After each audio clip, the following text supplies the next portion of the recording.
araw na. Kailan pa yun, Idol? 2 months na po eh. 2 months na? Sige.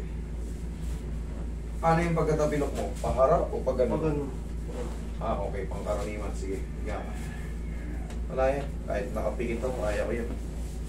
Pero kita mo, 2 months pa, namamaga pa rin, no? Ibig sabihin yan, nagbago talaga yung posisyon ng talus joint. Yung mga joint nyo dyan. Pangkaraniwan naman, ang may control sa lahat, yung gano'n, talus joint. Kita mo, namamaga pa rin, 2 buwan na. Dapat, ang regular na tapilok, kaya ng mga bote-bote yan, 3 linggo lang. 2 weeks nga lang minsan, pag mga yung ordinaryong nagganong ka lang, nawawala yan.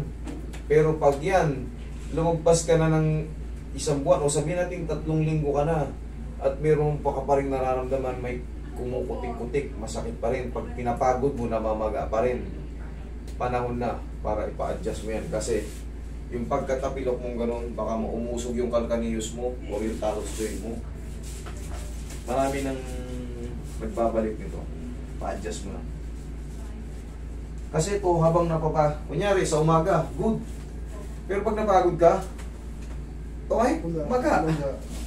Pag nilakad mo na, mamamaga. Okay, relax na. Yan, isa pa.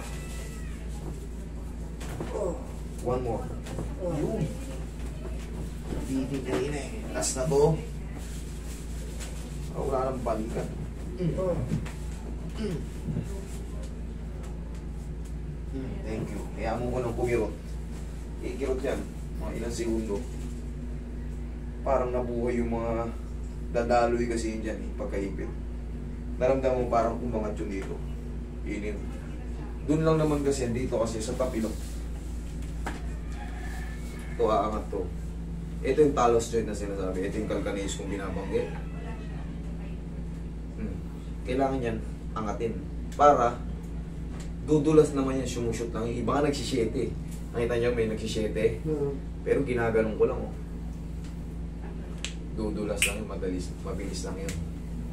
Kaya itong mga tapilok lang, kailangan lang talaga obserbahan nyo. Pag alam nyo, 3 linggo na, masakit pa rin. Nagbago yung posisyon nun, haatakin yun. Marami na tayong hinahatak yun ngayon. Kaya proven and tested na yan. Marami nang pumabalik dito, yung dating galing. Ay, kukwento na nila. Nagaling na ako dito, master. Alam ko na yan. Gusto ko lang sa'yo. Tiwala na yung kami. Tiwala na ako sa'yo.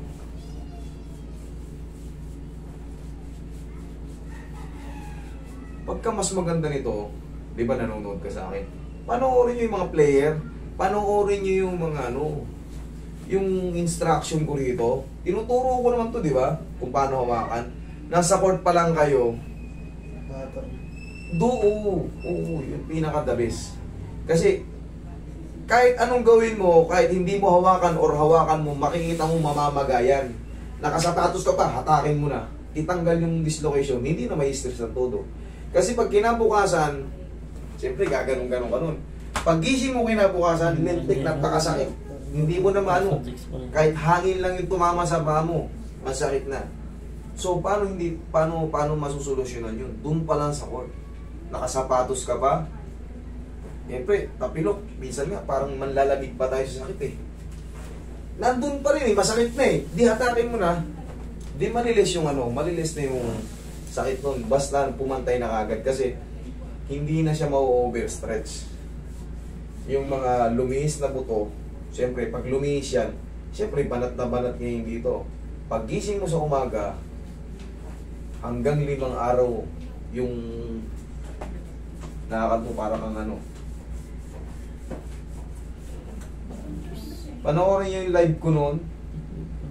Mga player ko nagkanda sa tuhod pa nga yun, tsaka tapilok.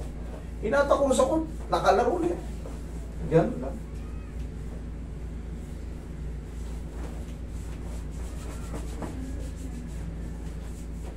Basta tatandaan nyo yung hawak. Boundary, hawak dyan. Boundary, hawak dyan. Pa. Sa pagdiin naman sa itukod nyo sa paa nyo. Ayan o. Ganun lang. O, nga ito.